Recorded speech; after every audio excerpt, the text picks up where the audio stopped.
Hey everyone, welcome to episode 323, Getting Your Kids to Calm Down. Welcome to the Harmony in the Home podcast. I'm your host, Kelly Hutchison. I'm a counselor, a life coach, and most importantly, an imperfect mom doing this work right along with you. And my goal on our podcast is to go from chaos to calm, feel less frazzled, and have more fun within your four walls to have more harmony in your home. I was going to think of something cuter for the title, but you know what? I'm just going to keep it real and say exactly what we're going to talk about today. And that is getting your kids to calm down. There's actually, I think there's a book out there. I thought it was Get Your Kids to Effing Calm Down, but I think it's actually Get Your Kids to Go to Effing Sleep. I don't want to title the podcast that, but I really want to help them to learn how to calm down. Before we start that, I want to talk to you about our sponsor, and that is letter writing, which I'm still doing and will be doing. They have expanded it, so there's different writing opportunities that you can do. It's completely offline. There's no selling. There's no quotas. You are writing letters, and then you are getting paid for writing letters. You can write 5 a week. You can write 200 a week. It's totally up to you. On average, each letter is worth, I would say, around $5. Some of them are $3. They don't take very much time. And so you write en masse or you just write a little bit. But you get to choose your own destiny, which is my favorite part. And you never have anybody looking over your shoulder. So if you're interested in the letter writing, send me an email and say, letter writing woman, hook me up, Buttercup. And I will send you the link to the training that I did that really helped me so I can help you help yourself. Okay, so getting your kids to calm down. This is one of the biggest questions I get or frustrations I hear from parents is they flip out on their kids. They have so much guilt about it. They promise they won't do it. And then the next day they're doing it at by 9 a.m. So I am going to help you help them because when we help our kids how to calm down, they are going to have strategies of what to do to calm down. So we're not always freaking out because they're freaking out. I feel like sometimes us as parents, we're hypocrites because we're like, don't freak out, stay calm, don't overreact, use your words, all those things we say, but then we don't do it because we freak out, we overreact. Everyone freaks out. Everyone overreacts. That's part of the human experience. We want to not shame and name it when it happens. We want to be like, hey, what happened there? During calm waters is when you do the teaching because a lot of times people will say, well, I tried your strategies and they were freaking out and it only made it worse. The reason why is because we have to practice these strategies. First, we have to model them, which is the hardest part. We have to model them first, and then we have to also practice this during calm waters. So when things are chill, if they're younger, you're going to role play and you're going to use stuffed animals or puppets or stick figurines or your fingers. Make it very simple, very easy, or read books about it. And when you read books about it, it opens up that conversation. I do find the greatest way of teaching this is through role playing, especially when they're younger, making it a game with their dollies, with their stuffed animals, with their puppets, not all at the once. Just keep it super simple and super easy. It feels very silly to do, but your return on that emotional investment will pay in dividends, I promise. So I'm going to give you some ideas of what to do because what's powerful about role playing is it's not so much teaching them. That's the great part. The greater part I find is during role playing, when they are the ones helping the stuffed animal calm down, you can see what strategies they pull from. What strategies are they using to teach? Because what they teach is what is the most important to them. So just like love languages, we love and the way that we feel loved. So the same thing works with these coping strategies, these calm down strategies, is they will help their dolly feel better or help you feel better. You can even role play with yourself. And those strategies that they use first are the ones that you're going to use first when they are freaking out. So remember, we detach the ego, we name the feeling that they're having, we validate it or normalize it, and then we offer a suggestion or two of how to help them calm down. So how that would look, they are freaking out because you gave them the wrong sippy cup color. Now, we want to argue and say, well, you told me you wanted the red one. No, I said the green one. No, I'm sure you said the red one. Look, I have it in the... And then we try to prove our case. We are arguing with a toddler when all they know is they're feeling disappointed because maybe they changed their mind. I'm using an example. And most of the time, or 100% of the time, you are right. But we're not trying to be right with our toddlers. we are trying to teach them emotional regulation. So it's very easy to do when it's about things that have nothing to do with us, like the sippy cup color. Because a lot of times we want our kids to be happy. Then when they're not happy, we think that we're failing as a parent. So yeah, we gave them the wrong sippy cup color and we're going to prove to them we were right. So if we prove to them we were right, then that means we're a good parent. This is completely normal. And this is what the brain does when you're on autopilot. That's why conscious parenting is so powerful. So they're upset. You gave them the wrong one. And you could say something simple like, oh, wow, you feel very disappointed, depending on how old they are. If they're younger, you just say, wow, you're really mad about that choice, aren't you? You're really mad about that sippy cup color, aren't you? That diffuses it immediately because they feel seen and heard. You're trying to get them out of the storm. They are in a storm and you are in the umbrella to get them out of the storm in this moment. Now, we can argue with them. We can add gas to the fire, but that usually makes things worse. We can tell them to calm down, but I don't know if anybody's ever told you to calm down. That actually makes me not calm down. It actually does the opposite. When someone tells me to calm down, I want to punch them in the throat. Okay, maybe not really, but it makes me not calm down. It's like if someone has a headache, it's like saying, don't have a headache. Or if someone's trying to read a book and they don't know the word, and then you say, read the word. And they're like, I don't know how to read the word. And you're like, well, just read the word. And that's when we are teaching reading, we teach lots of strategies of what to do when they get to a word they don't know. Sound it out, chunk it, use context clues, look at the pictures, what would make sense in the sentence, et cetera, et cetera. We stack all of those. And just because you can sound out most words, you can't sound out all words. So sounding it out doesn't always work. So you want these kids to have a lot of strategies to pull from their tool belt. That's what we do when we're teaching reading. We teach them strategies. Oh, what do you do when you get to a word you don't know? So we have to do the same thing when we're teaching kids about emotions. What do you do when you get to emotion you don't know? So we detach the ego first. They're upset about the sippy cup. Wow, you're really mad about that sippy cup color I chose, aren't you? And they're like, yeah, now we're agreeing. We are agreeing that you are mad about the sippy cup color. We're not arguing about the sippy cup color. We could argue about that, but that will usually add gas to the fire, especially when they're in the red zone. And then you could say something like, I feel that way sometimes too. I feel disappointed sometimes. I feel mad sometimes too. If they're responsive, you could tell them where you feel your anger. Sometimes I feel so angry. I feel like it hurts my head. I'm feeling so much anger.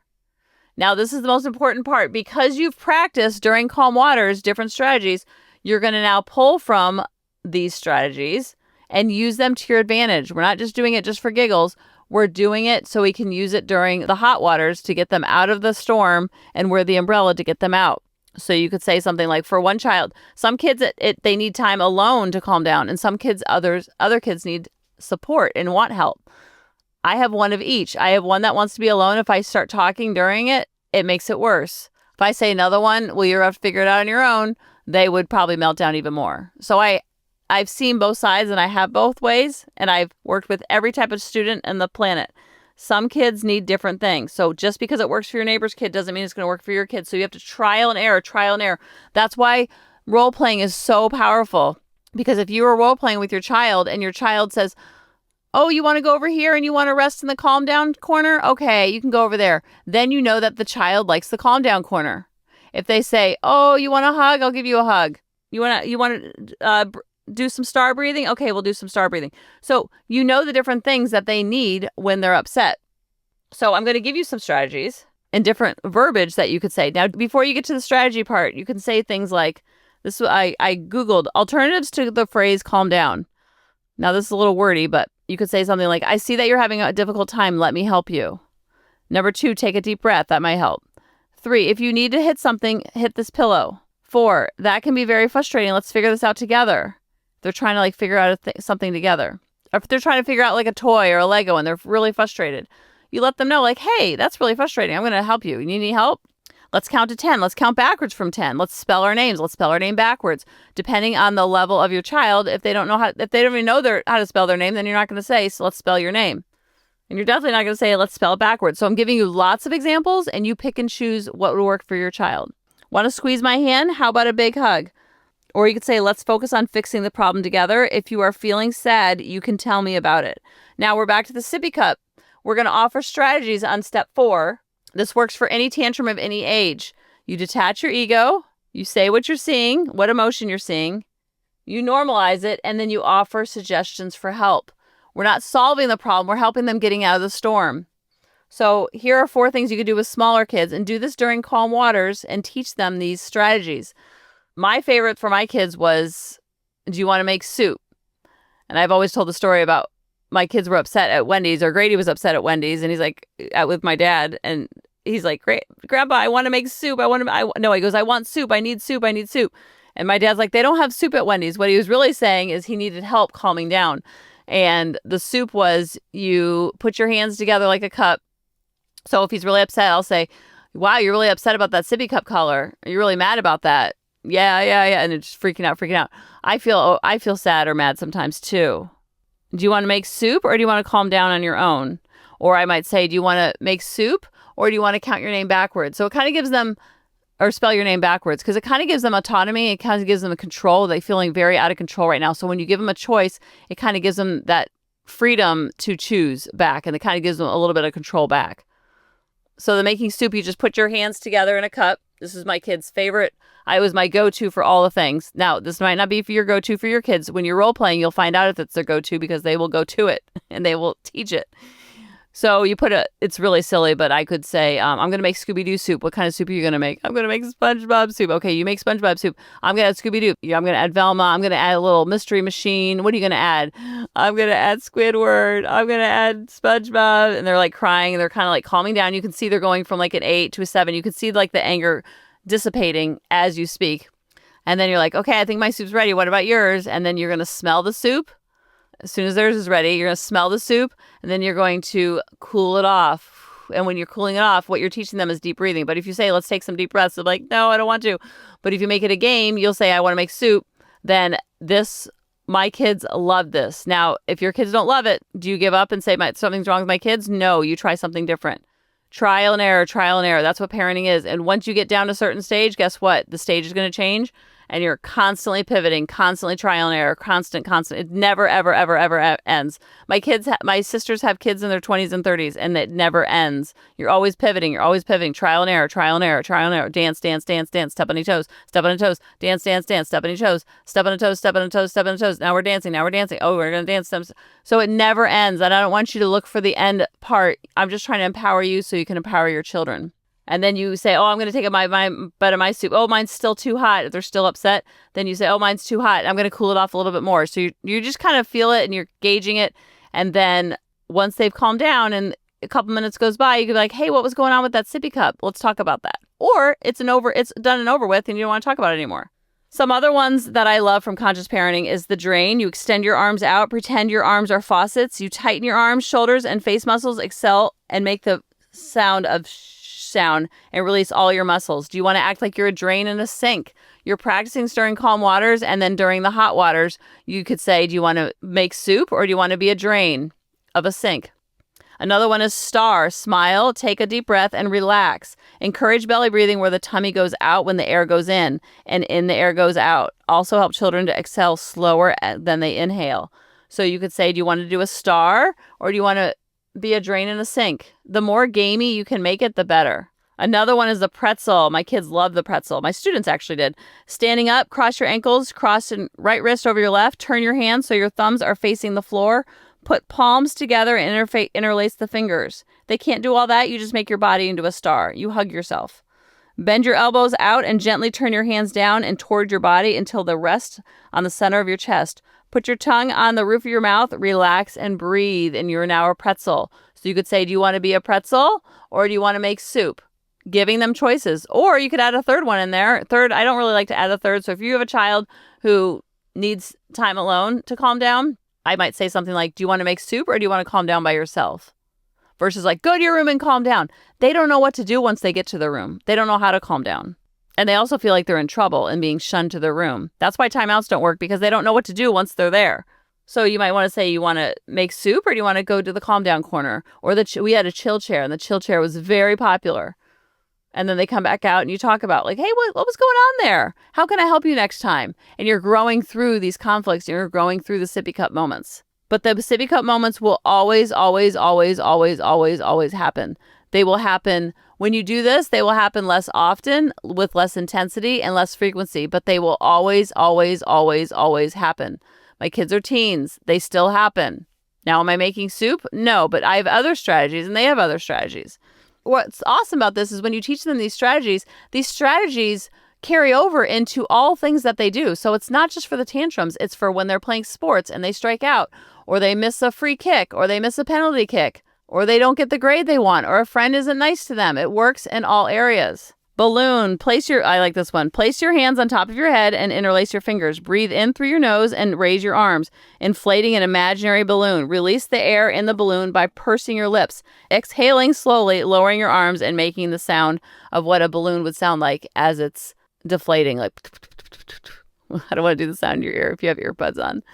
But do you see how you have to be creative and you have to think this through? Instead of my child is a BRAT and they just is the way they are. It's like, no, let's support them. Let's help them. How can I do that? We have to be super curious and not so furious. And I promise this works. It doesn't make them go away all the way, but it does make them less intense, less frequent, and less duration. I love you guys, and I'll talk to you next week. Bye-bye.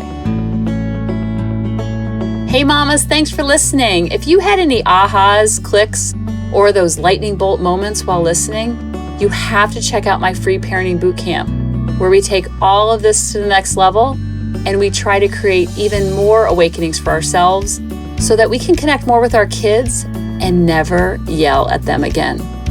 You can sign up at www.coachingkelly.com. And if you really want to fill up my love cup, send me an email of what your aha was, what your click was, what was that lightning bolt moment while you were listening.